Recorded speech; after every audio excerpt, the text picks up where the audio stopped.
Good evening, everyone. System Jock here with the first episode of the Dancer Legacy for Cultist Simulator. I apparently completely forgot about my contract at the Gaiety, so we should probably get started. I think it's always important to start with a name, and maybe I'll try and organize the board a little bit before we go too far. I actually didn't realize that there would be two collections. It might be that one is for cards and one is for events, perhaps? Certainly seems large enough to fit things. But I'll just kind of start with I'll start with things where they need to be for starters, and then we can maybe make some adjustments as time goes by. Oh my, yes, okay. Sorry, I should have sorted this all out before I started streaming, but I forgot that there would be the maybe a quarter card will help us? Not exactly. Oh, that's gonna get frustrating. Alright, we'll try the 1/8 and move on.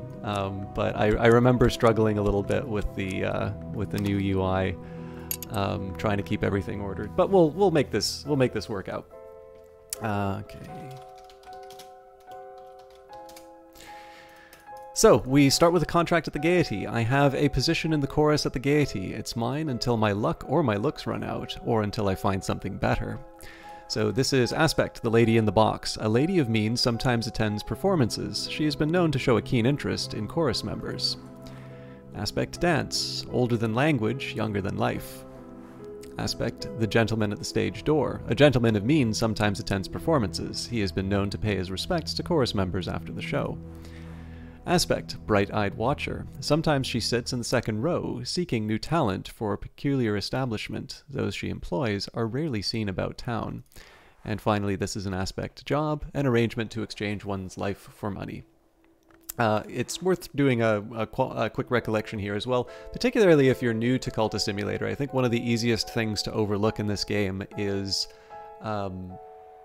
well, oddly enough, it is the text. So even though this is a narrative game and even though the writing is very good, there can be situations where you wind up overlooking something because you've maybe run into it before, or maybe some of the individual aspects will pass you by. And so I think reading and rereading is very helpful. And of course, you never know where somebody's coming from on a first playthrough. So we're going to take a quick second here and review what we have inside of our setup. Health. This is my body, and there are other bodies, but this one is mine, and my mind needs it like a fungus needs soil. This has the aspect ability, brain or heart or hand or eye. Most of us are born with most of them. Aspect heart. The heart relentless beats to protect the skin of the world we understand. And finally, aspect ingredient, fuel, ointment, pigment, patience, all are consumed in time. If you see little square brackets, it's usually something that the developer is communicating to you as opposed to communication in world, although sometimes it's helpful when you're reading about some of the principles in the world to read those square brackets. So, well, it's helpful in general to read instructions the game gives you, but in this case here, the heart is the principle that continues and preserves, and certainly is one of the principles, but maybe not the only principle that is kind of driving the Dancer DLC. Finally, we have our work slot, and of course, if you are unfamiliar with Cultist Simulator, there are kind of two tips that this game is going to give you in terms of being able to work out the actions that you can take. One, if you pick up a card, it will let you know whether or not it will accept it. So in this case, passion, health, and the career are all... passion, health, and the job are all viable options. This really is difficult to find a precise location for. Alternatively, if you click on the slot, it will give a flash in terms of what's available. And then finally, actually I lied, there's 3 ways of figuring out what you need to do. It will also tell you what types of cards it will accept and what it will not accept. So work, something I can do, something I know, or something I am. And so it will accept aspect ability, it will accept aspect benefactor. I could read these out, but I think in this case we'll just talk about what we can use as inputs. Aspect desire, aspect right, or aspect job. And of course, this is why health and passion are able to move in. I'll maybe give a quick caution that just because it appears as an accepted input, that doesn't necessarily mean there's a recipe that will do anything. This is probably more of a guider as opposed to a contract in terms of things being able to get done. But speaking of contracts, let's start. And we have to use our health to make money. The stage awaits hot and clean and bare and bright. If I move the moves and step the steps, and they do what is required, they'll pay me.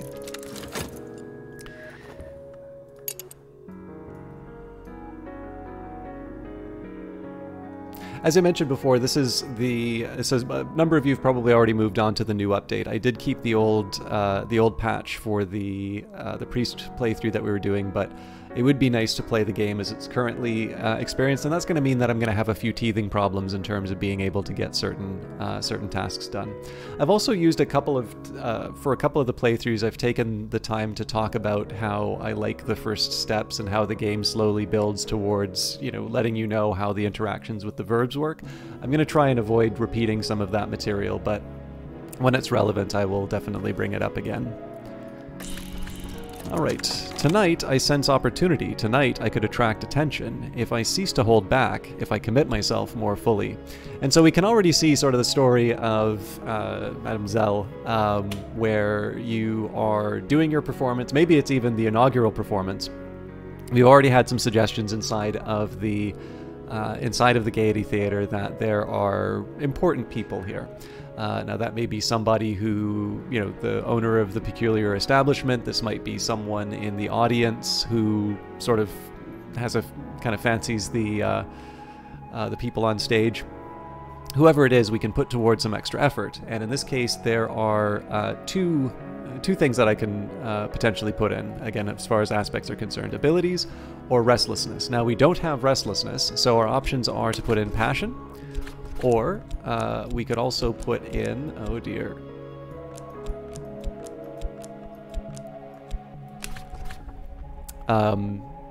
we could also put in our health.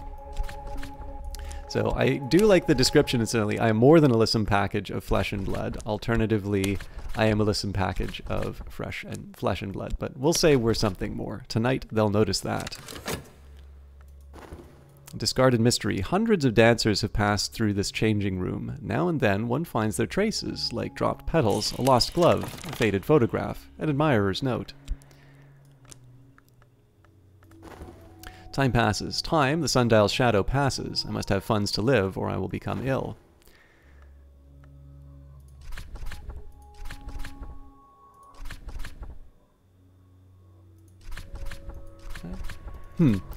I'm curious.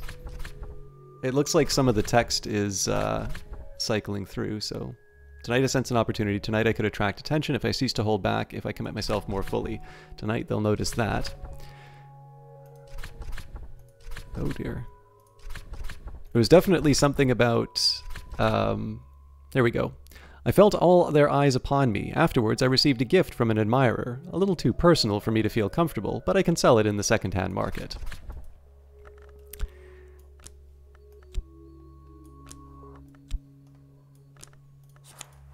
And a little extra money. Alright. Again, I'm going to try and figure out a way to make this work. Perhaps if I just click the center of the cards.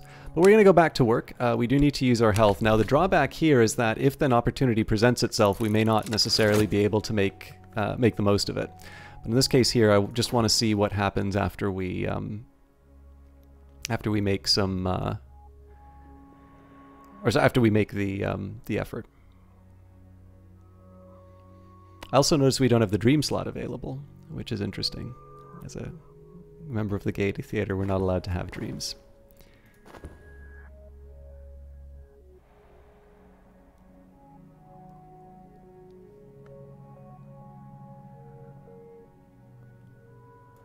One of the things that I thought was so interesting about The Dancer when it came out, and there's a way to talk about this that, like on YouTube, makes you sound like a bit of a clown, to be completely honest. I think I don't have, yeah, I'm close, but I don't quite have what I need to put the extra effort in.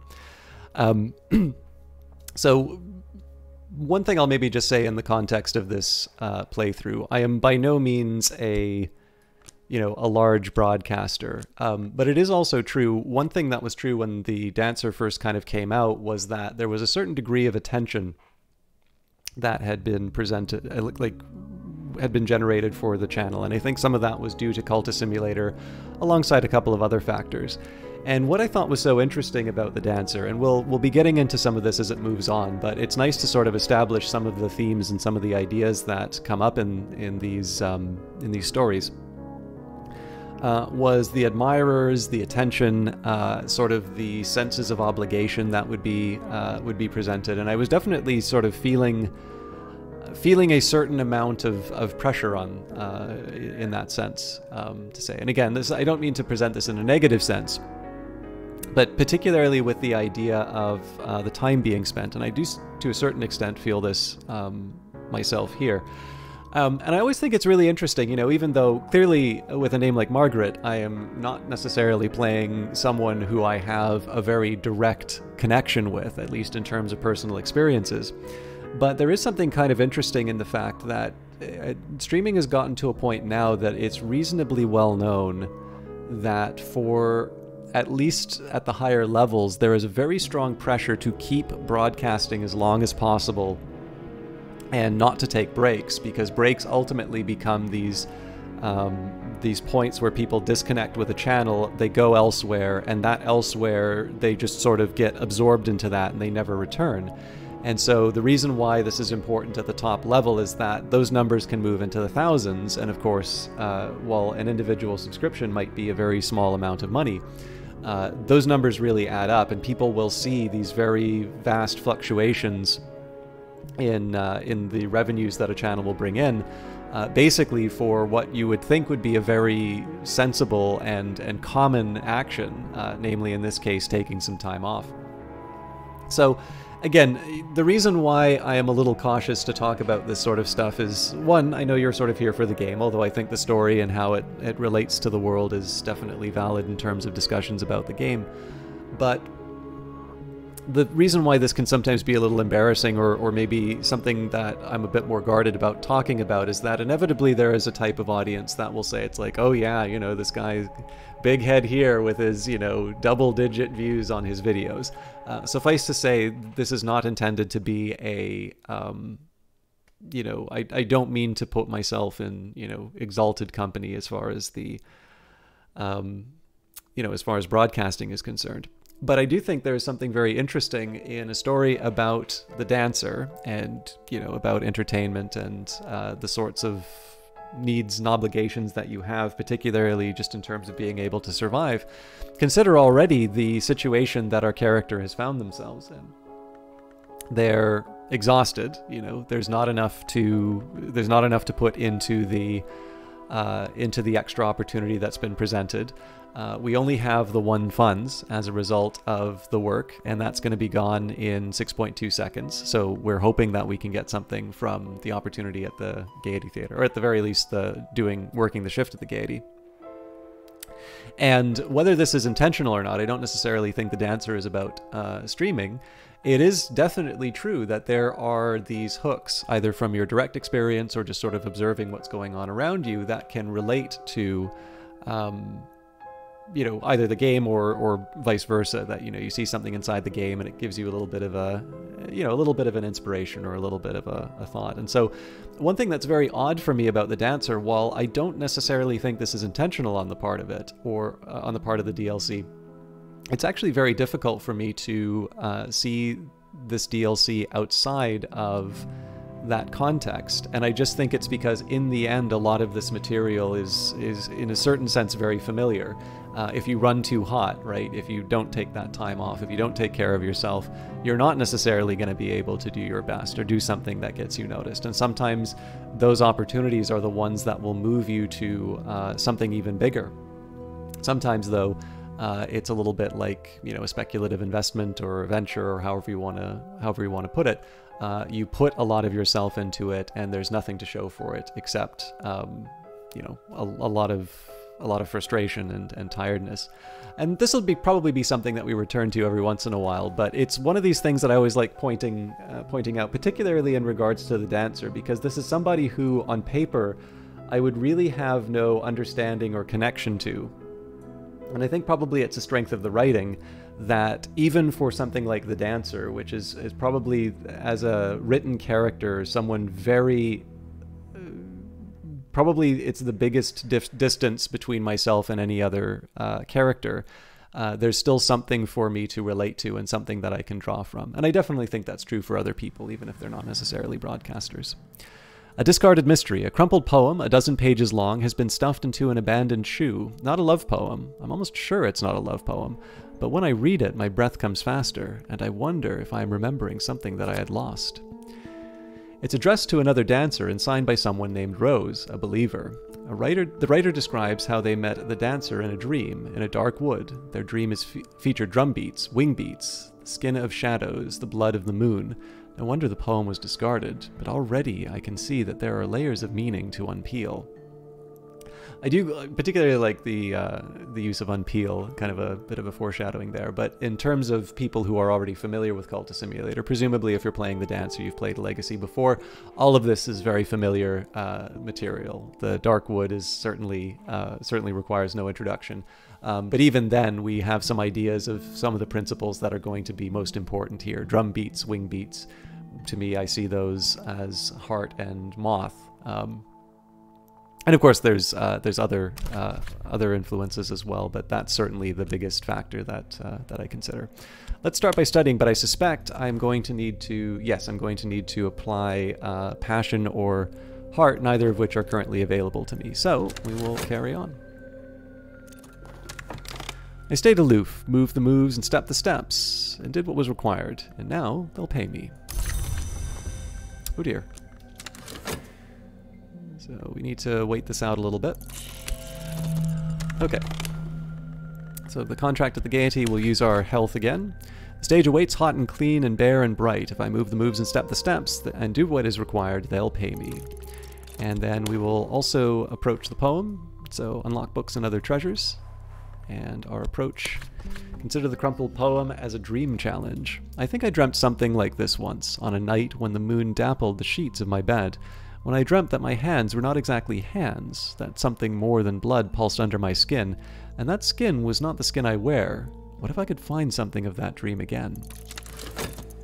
So of course, when you're playing the hospital porter, you have someone who describes your dreams to you perfectly, whereas here, this is a dream that you're familiar, and you found something that was written for someone else, and it's referring to things that, you know, you only kind of half remember, but it still means something to you, and we're taking the time to recollect. With any luck, that'll also give me the opportunity to dream and recover my health. There is something very intriguing, and I like this idea quite a bit. I believe this will unlock the dream verb, but I'm not sure. I should maybe wait to see if that happens before I go too far. Okay. I'm intrigued by the fact that it doesn't have any text. All right. I need to learn to do the collection more often, I think. And I gotta wait 5 seconds.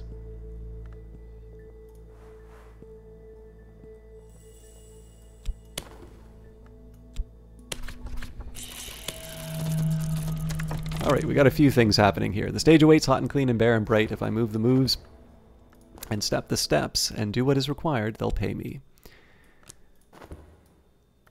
I feel like these are offset just slightly wrong. One thing I'm going to start doing to try and improve, improve my reaction, I'm going to try and use the double click a little bit more often.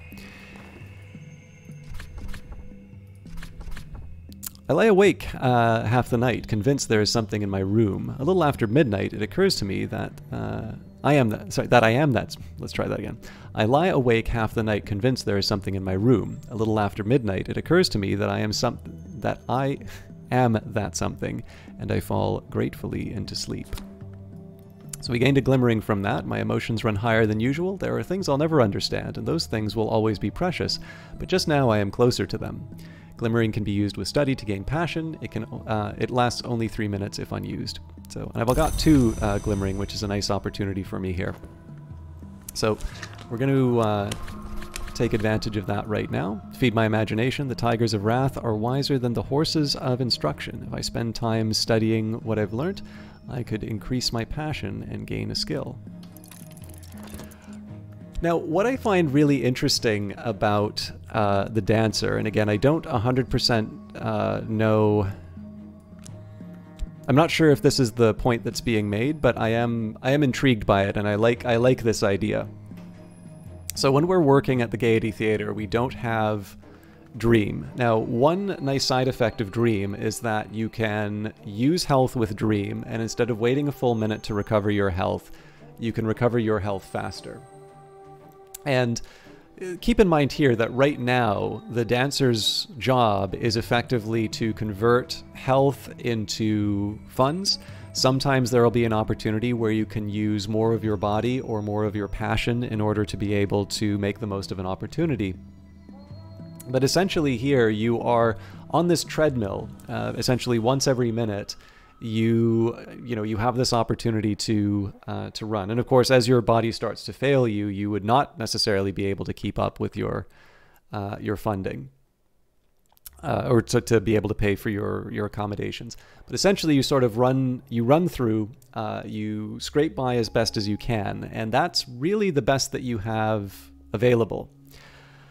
What becomes interesting to me is that once you have this connection with the Mansis, once you have this insight to this other world, and we've talked before here where the ambition can mean a lot of things. It can mean sort of, well, in the case of Cultist Simulator, it's sort of this apocalyptic understanding. Well, I guess it's kind of the definition, but it has this very it has this own meaning inside of the world. To us, it can be everything from sort of maybe that game that you want to make or that research project that you've wanted to achieve. And what I find really interesting about this, I really do sort of like thinking about the interactions of the verbs and sort of what these things mean to me, is it takes this realization of the special world, right? The world of the imagination, the world of insight, whatever you want, right? If you're a mathematician, it's where the theorems come from, other than your hard work. If you are a poet, it's where the right words all of a sudden just kind of combine together after wrestling with it. There's any number of things that you can try, and it can mean a lot. And if you're a Platonist, it probably means more to you than if you're, then obviously your own experience is going to try and give some meaning to this on. On your own. I don't want to try and suggest that there's one true path to understanding Cultist Simulator. But what I like the most about this is that the tool that will make you a better dancer, the tool that will actually allow you to either put more of yourself in the dances, or that will essentially give you at that fundamental level, regardless of whether or not you pursue kind of the ascension victories or not, what will actually make you a better dancer is this connection with this world of ideas, with this, looking just beneath and seeing the principles, seeing what's really on there, reconnecting with your dreams, and having seen something that was intended for someone else but speaks so truly to you. You are actually given something that makes you better at the mundane job, the one that maybe doesn't mean something special to you at that time. And I like that. I like that idea quite a bit, because I think a lot of us have that experience, even if we're not necessarily a dancer, even if we're somebody who maybe doesn't have to give up something of ourselves physically in order to be able to achieve that.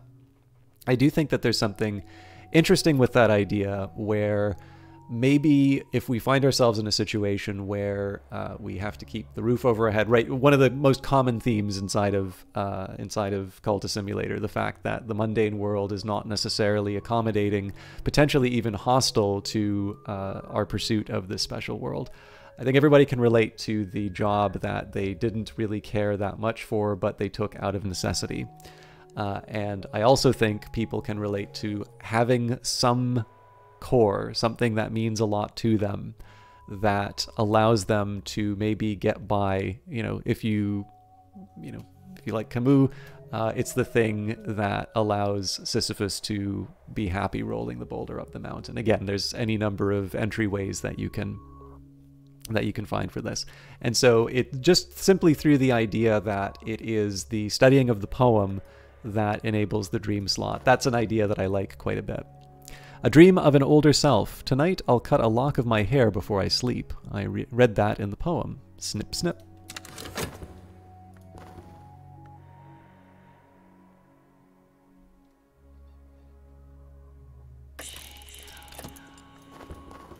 The wrong kind of reputation might awaken the interest of the curious, the puritanical, or the vengeful. A reputation may inspire an adversary to emerge. Of course, we don't need to worry about that. We have a season of despair coming up, so I don't really have a lot of things that'll generate dread quite yet, but it's helpful to keep an eye on these things early on, just especially because given how much I rely on health for income, if we have a season of sickness coming up, I kind of want to have a game plan in place for getting better without having to spend too much money. My name just now is clear. Any guardians remain in the shadows. Tonight to sense an opportunity. Tonight I could attract attention. If I cease to hold back, if I commit myself more fully. Tonight they'll notice that.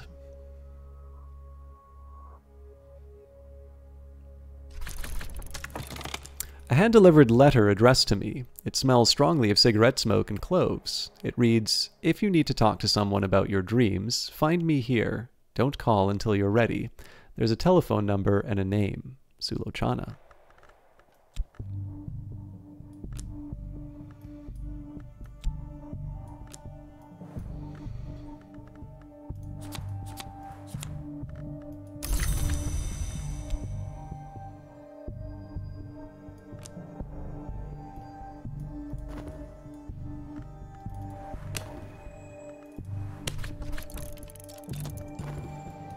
Do I have something in common with some of those who watch me?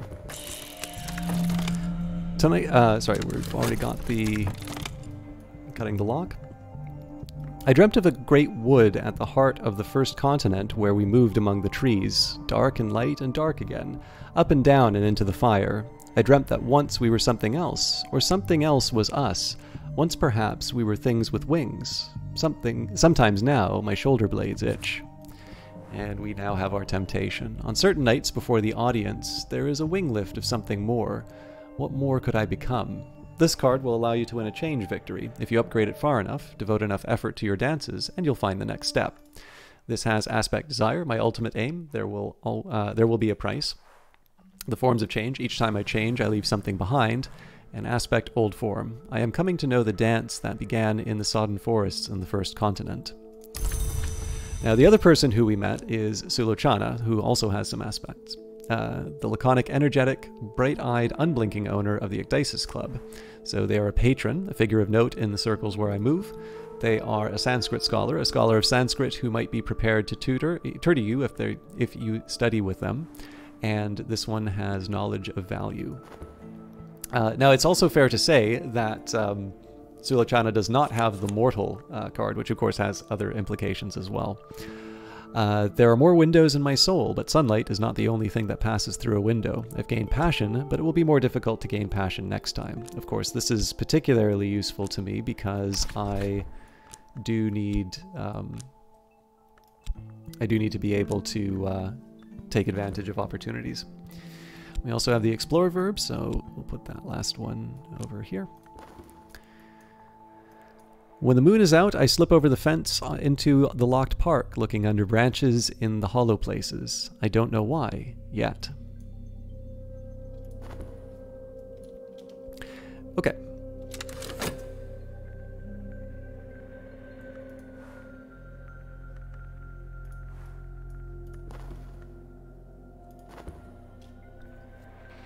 I could try dreaming some more. Actually, yeah, it doesn't make sense with my health right now, but I will eventually do that.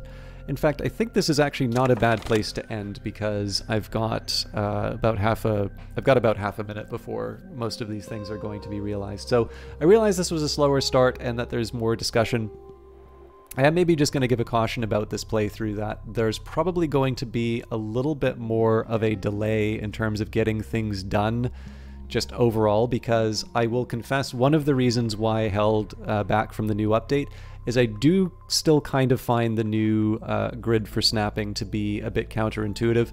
I think this is a function of me just being very set in my ways on Cultist Simulator. This is true for certain decisions that I make in terms of the game, as well as just kind of the way I play it.